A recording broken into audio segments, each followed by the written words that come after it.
ভাই আপনারা জানেন যে 2021-এ ভাঙড়ে নওশাদকে জিতিয়েছে।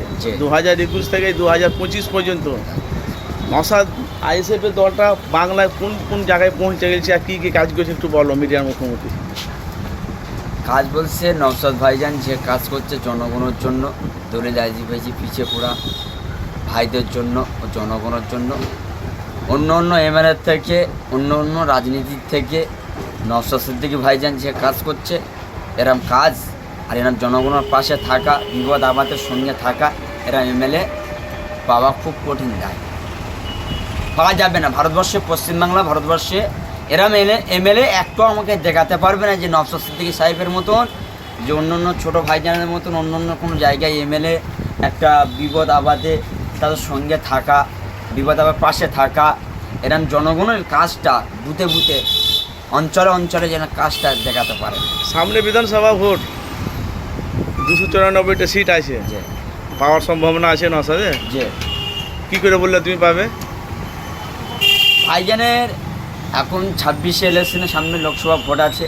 লোক বলো, সামনে যে ইলেকশনটা আসছে এই ইলেকশনটা বাকি আছে, হ্যাঁ ফলাফল এখন কিছু বলা যাবে না।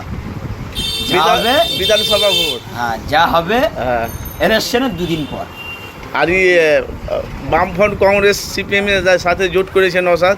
ওটা বিষয় বলতে পারবো না। কেন জোট করেছে? তো জোট করেছে, তো আমাদের কাছে খবর আসেনি, খবর আইলে আমরা মিডিয়ার সামনে বলা হবে। ওই জন্যই সিটটা পাবে, তাই তো?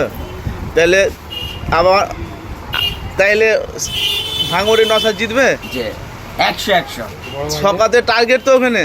সরকারের টার্গেট থাক না, হ্যাঁ সরকারের টার্গেট থাক না, অন্য অন্য রাজনীতি থাকতে পারে, হ্যাঁ অন্য অন্য রাজনীতি থাকতে পারে, ঠিক আছে।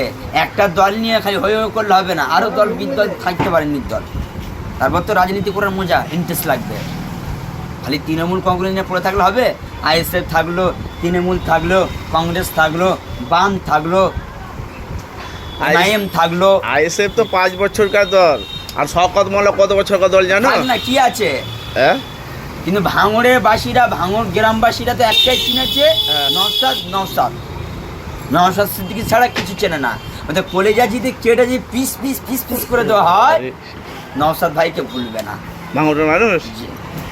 খালি ভাঙড় কেন, ক্যানিং 2 ক্যানিং 1 প্রতিটা জায়গাটা। আচ্ছা তোমার নাম কি? আমার নাম মোহাম্মদ আব্দুর রশিদ। আর বাড়ি কোথায়? বাড়ি 24 পরগনা, বাসন্তী থানা। এত প্রশংসা করছো কোনো নওশাদের? হ্যাঁ প্রশংসা করছি, ভালো লেগেছে, পীরের আওলাদ। হ্যাঁ, আর ব্যাস। রাজনীতি চাল চলুন, কথাবার্তারা, আদর্শ আখলাক, হ্যাঁ মোস্তফা জানের রহমাতের গোলামের মতন ভালো লাগে, এই জন্য। ব্যাস।